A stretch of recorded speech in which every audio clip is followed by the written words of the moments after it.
Hello, beautiful ladies. I'm so excited to have this wonderful interview at night. We usually don't do nighttime, but I'm excited because Coach Brenda is here and she's in Australia. So we're going to have this wonderful wisdom from the other side of the other side of the world. She's a chemical engineer. She coaches women. She's very multi-talented. So thank you for joining, Brenda, and thanks everyone for being here. Whoever's watching, let us know and give StreamYard permission to use your name. So Brenda, tell us a little bit. Tell me exactly. I know you're a coach, but tell me how you empower women. Hello, Marakita. Thank you so much for having me here. It is 8:31 in Australia, and it's a bright, shiny day, so the future is looking bright. So just to get all of your audience knowing that. I am a coach, and I empower women to, especially those who feel that they're not seen or heard, they're not getting the recognition that they'd like at work, they're having to prove themselves constantly. And we find this as an engineer and as people who work in male-dominated industries. It can be challenging to get over that hurdle of being taken seriously, not simply being called a diversity hire, which is some of the things that are happening now as there is a push to have more women enter the industry. It can be challenging when people just think you were just there because you're a female. So really empowering them to understand, no, you got there because you deserve to be there. You have got such important potential within you. And sometimes it's just a matter of uncovering that. Because I like to say, when you're in the jar, you can't see the label on the outside. So that's part of what I do. Wow, well, that's amazing. And so did you always have this confidence? I mean, to get into this male-dominated field? I mean, it seems like, that would be hard as a young woman to think, okay, well, I don't know about engineer. Aren't those always men? I mean, tell me about your story. How did you do that? Yes. So look, I wasn't sure what I wanted to do when I finished high school. I had done maths, chemistry, and physics, but I hadn't really zoned in on what exactly I wanted to do. I spoke to a girl who was in my class, and she said she wanted to be a chemical engineer. And I said, ooh, what's that? What do they do? And she said, well, they essentially manufacture products. They can run factories and create anything they like, really. So in my mind, immediately, I thought about L'Oreal, because I'm worth it. And I wanted to make a product. So I was like, I want to make cosmetics, I want to make lipsticks and make people feel good. And that's what I actually wanted to do. So off I went, and I hadn't really thought about engineering being a non-female, dominated industry. Like, I didn't really realize that until I got to the class, and there was probably 6 girls in a classroom of 45, 50 students. And I was like, oh, okay, this is interesting. But it didn't really, get me down then. And then essentially, when it was time to do our internships, there wasn't any manufacturing or cosmetic sites. There's no pharmaceutical sites offering internships. So I ended up in mining, which is very different to lipstick and and shampoo. So, but I loved the fact that I could turn dirt into gold. Like, this was just really exciting for me to see the process that we take, minerals through to get things that we use in our day-to-day lives. So certainly this is how I ended up here. But I still see that there's not many women still taking it up. And perhaps that's because we don't talk enough about the opportunities available and the exciting part of the engineer's life. That's very interesting. Yes. And what are the opportunities for young women to go into the engineering field as compared to young men? Is it more of a challenge, or what would you say to that?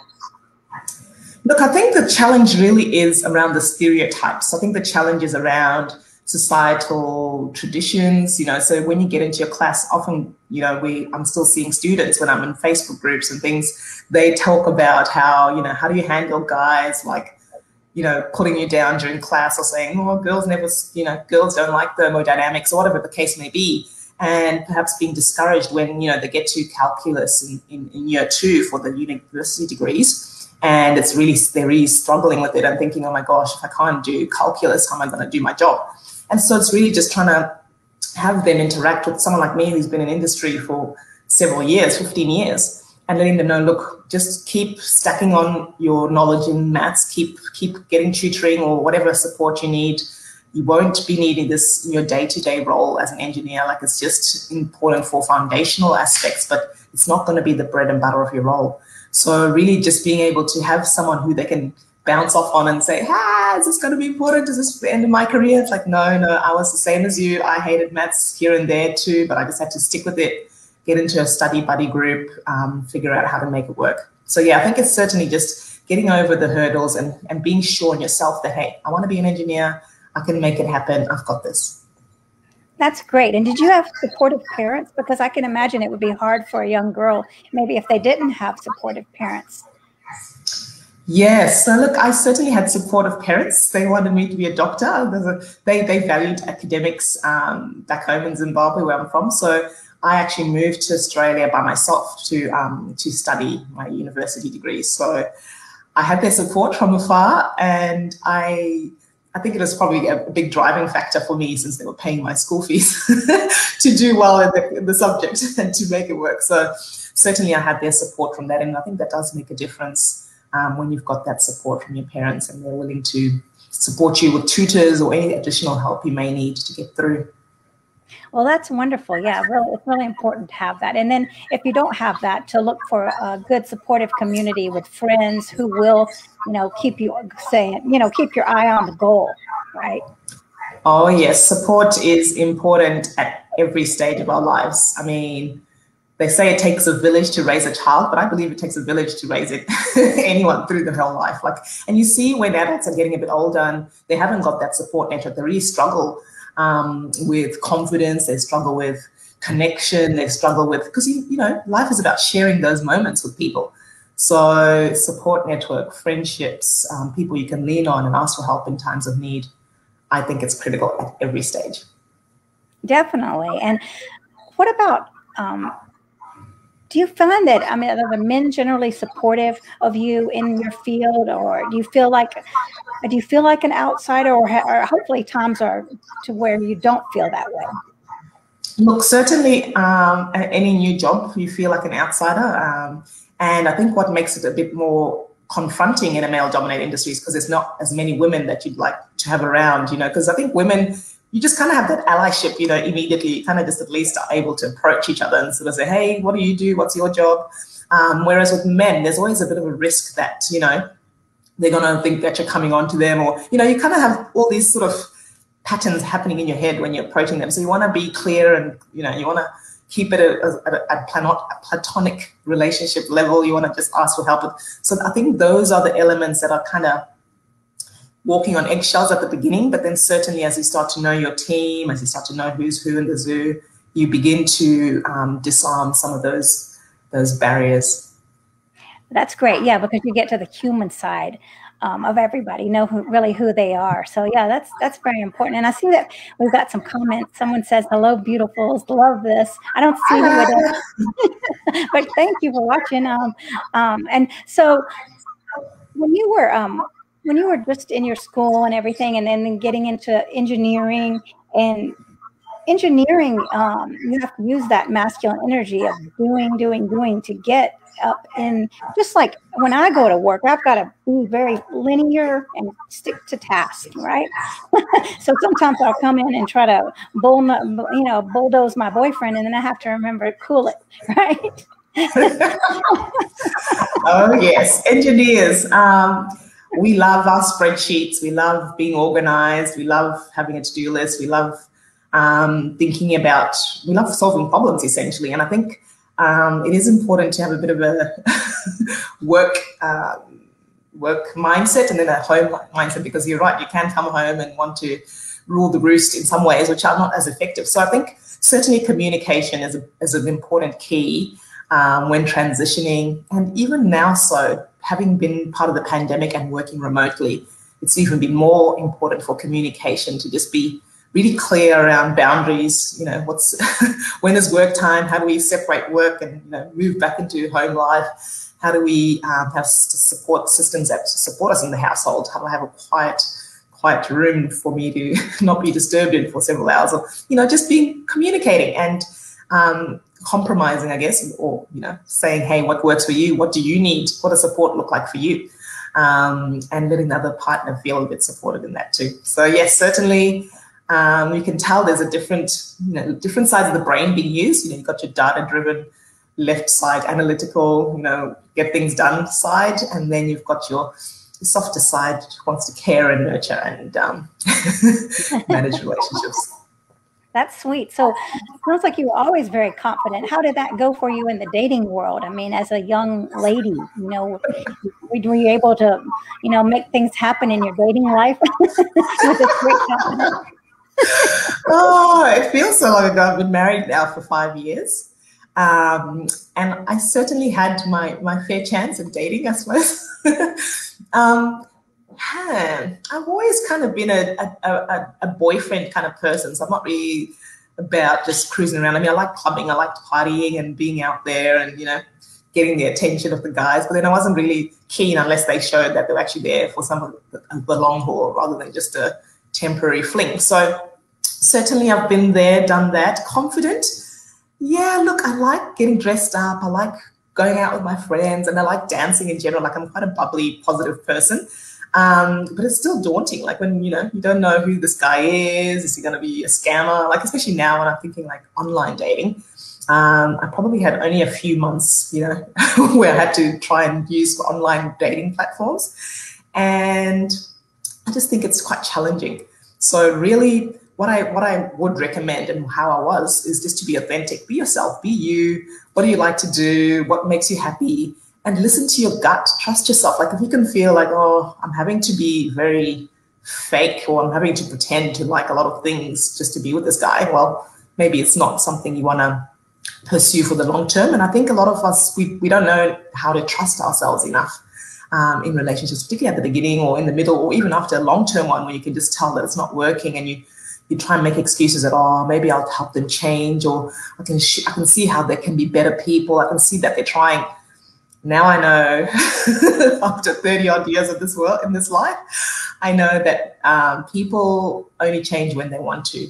So really hoping for the best and, dimming your own light simply to stay in that relationship can be fraught with danger. So I do recommend people to seek what makes them happy as the foremost requirement. It's not selfish, it's self-care almost. So yeah. Yeah, that's very interesting what you were saying, Amanda, like about trusting yourself to make the decision. I hope I'm not. Yeah. Go ahead.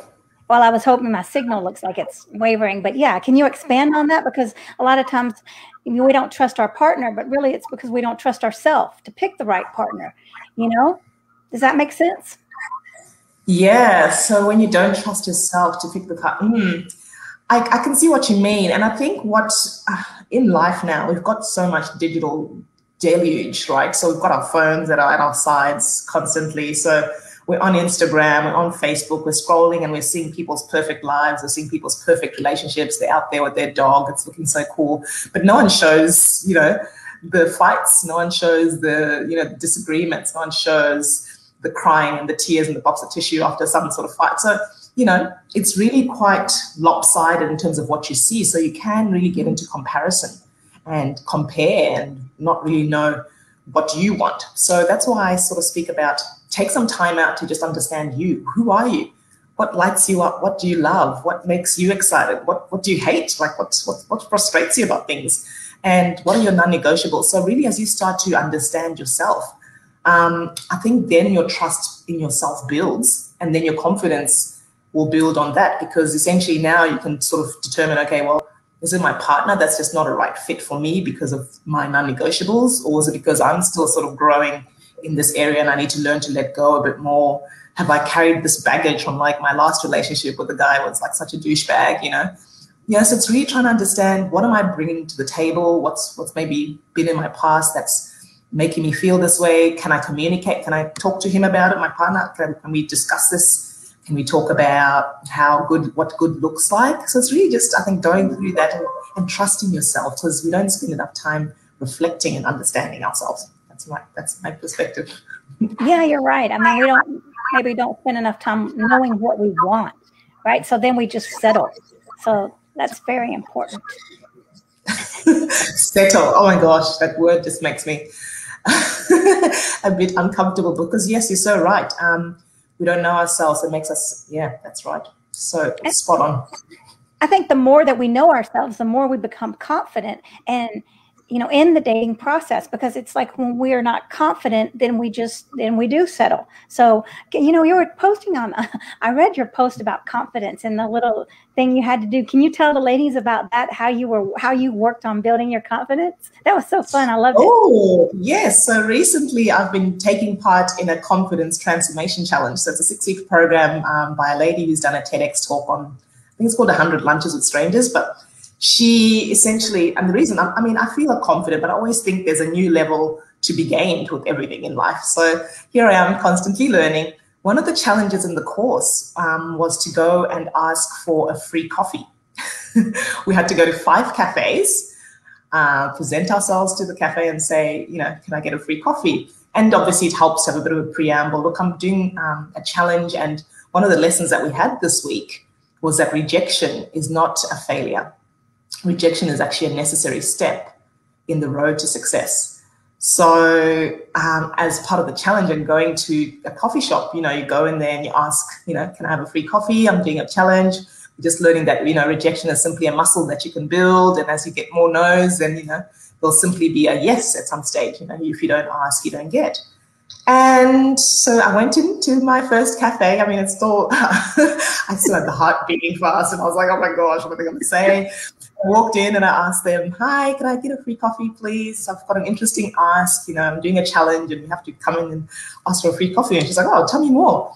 And I said, well, the rejection isn't a failure. It's actually part of the process. And so we're just trying to get used to being rejected in essence. And she's like, okay, that's interesting. I'll ask my boss. And she went behind the counter and, spoke to her boss. And then she's like, oh, I'm sorry, it's a no for now. I was like, oh, thank you. I really appreciate it. And I smiled and I kind of left.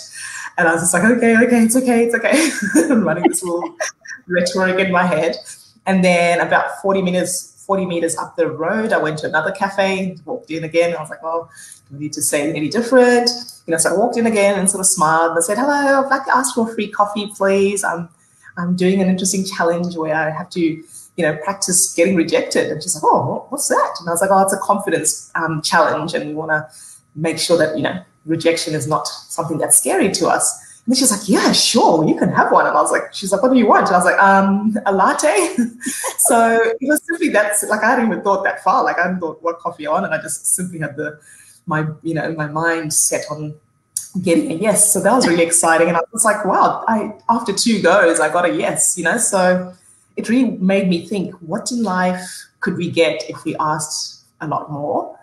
And essentially, if you don't ask, you don't get. So that was a very interesting challenge. Yeah, that's wonderful, because that's a great thing to take to your dating life. We know we're going to be rejected, and we want to be rejected by the people that aren't right for us and not take it personally. If they reject us, then that's okay, because they weren't meant for us. So, that's a wonderful lesson. That would be great to teach your kids, as a child, because I know I've said this in my group before, but it's such a great story about the reporter who had dinner every night and the family all talked about their failures. How did we fail today?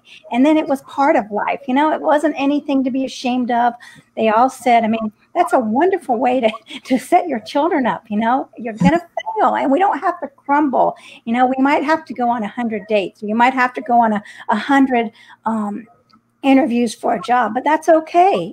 Keep going. 101, 102, right? And then you'll get it. You'll get the magic one. Why didn't they like us? Because they weren't the right one. And then we don't make it personal about us, right? Oh, that's so good. Failure, I think I heard of stands for first attempt in learning. So it's simply just a part of the process. And I like that.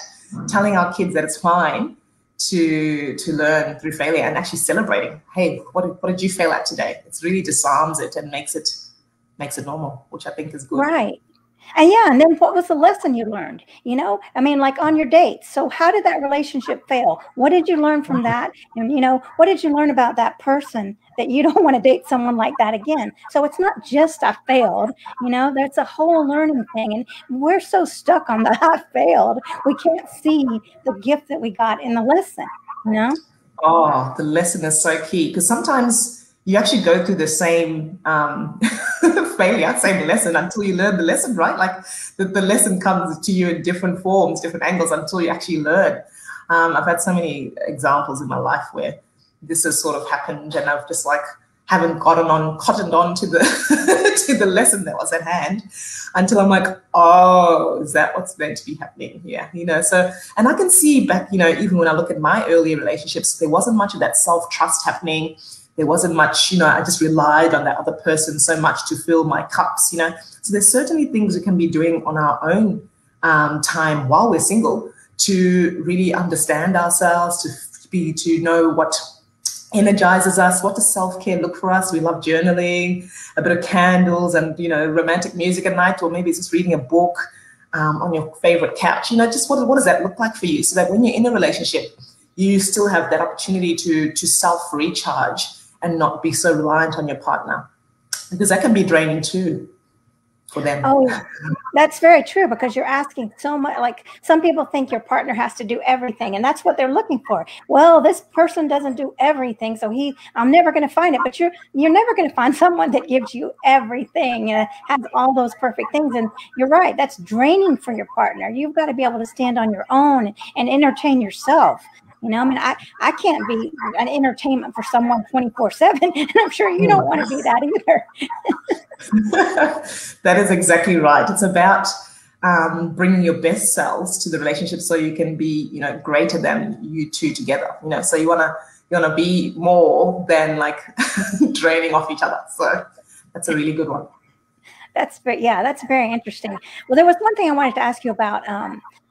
You know, being in the corporate world, you know, and did you ever feel that that you felt like you were too smart, or men were intimidated by your intelligence?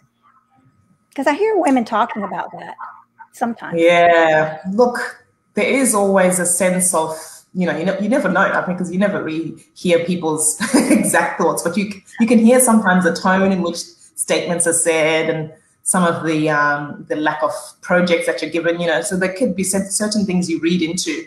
But I've always just, like, those sort of things, I don't have control over those. If I'm smart, I'm smart. Like, it's just the fact. So I'm not going to dim my light because you can't handle it, you know. And it's hard. Like, you navigate through these areas a little bit.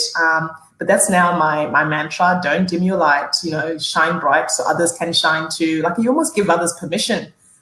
Because you never know who's looking at you and wanting to role model off you, right? So really how you respond in meetings, and people like maybe try and challenge you or ask you questions or try and denounce something that you said, you know, you want to be able to stand up for yourself, because you may be standing up for the other woman in the room, if there's any, but, you know, people are always watching in some way or another. So certainly stand your ground, be courageous, ask for feedback, maybe go to the people and ask them afterwards, hey, I noticed in the meeting you were asking, you know, this in a little bit of a tone. Was that just me, or, you know, am I telling myself a story here? Am I making up the story? You know, and that comes out quite nice, and it gives them an opportunity to explain, oh, no, I wasn't doing anything, or they might feel like, oh, crap, you know, I didn't realize it was that obvious, and they'll just go away and rethink, and that's the last time they'll say that. So, Yeah. That's very important, asking for feedback instead of just keeping your assumption, you know, assuming things, you know. And well, I mean, you're a great example for young ladies in the engineering field. I mean, that's who you're working with. So that's, you know, that's amazing. And because so many times we don't have great role models, and we think, I mean, well, we've got that voice in our head. So you. Yeah, thank you so much, Marikita. And I didn't have many role models myself, and I think that's why I take the task on to be present, to be available, to be someone that people can look to and see, because I was often looking and couldn't see anyone. And particularly I myself still am like the only Black woman in a lot of the spaces that I see. So I'm also there for the Black or people of color who have got no one that they can look up to and see modeling things. So it's really quite an important, and I love it. So it's exciting for me. It's not any extra work. It's just like, oh, you never know whose life you're impacting every day. Well, that's for sure. You're very true. I mean, people are always watching, sometimes quietly, and behind the scenes. So we've still got to step up and support everyone. I mean, not just me and you, but everyone here, join together and support each other. So yeah, yes, this is very powerful. We can all play a part. It's so important. Yes. Well, I know we're getting close to where we got to end this. You're a busy lady and you got your appointment. So, yes. Let me just tell me if there's anything else that you any more words of wisdom, and then let us know how we can get a hold of you, where we can find you to connect with you, the ladies that are watching. Yes. So everyone who's watching and everyone who's going to be watching the replay, I really want to say thank you so much for spending some time with us. I want you to maybe take away that don't dim your light. Find out what lights you up, who you are, who you want to be, and what that ideal partner would look like, because your partner is a very important person in your life who will be there to support you, to be there to work through your dreams with you. So really think hard about who they are, and don't be afraid of getting through the 40 frogs so you can get to your 41st prince. Okay, don't settle, don't shortchange yourself. So that's all I'd love to say with that. And with regards to my coaching, feel free to contact me. I'm on LinkedIn, I'm Facebook, on Instagram under Brenda Denbesten. I think I'm under there in your group somewhere, so we can find my name. I'm available on all those platforms. Happy to chat with anyone who is feeling unseen, don't feel recognized, feeling they need to always constantly prove themselves in their workplace, and just want to get some strategic tips and tools to turn that all around so you can accelerate your career. I am here for you. Well, thank you. You've been a mountain of wisdom, and I love it. I love your accent, and I'm so glad that we're connected. Yes, this Australian accent. Actually, some people in Australia actually wonder if it's Australian. Like, oh, are you from England? Are you from this? Are you from that? So the accent always has different responses. But thank you so much, Marikita. We really enjoyed our conversation today. Thank you. And thank you, ladies, for watching. And make sure you put all your info in the comments, Brenda, so they can reach you. Awesome. Will do. All right. Thanks, y'all. Bye-bye. Bye.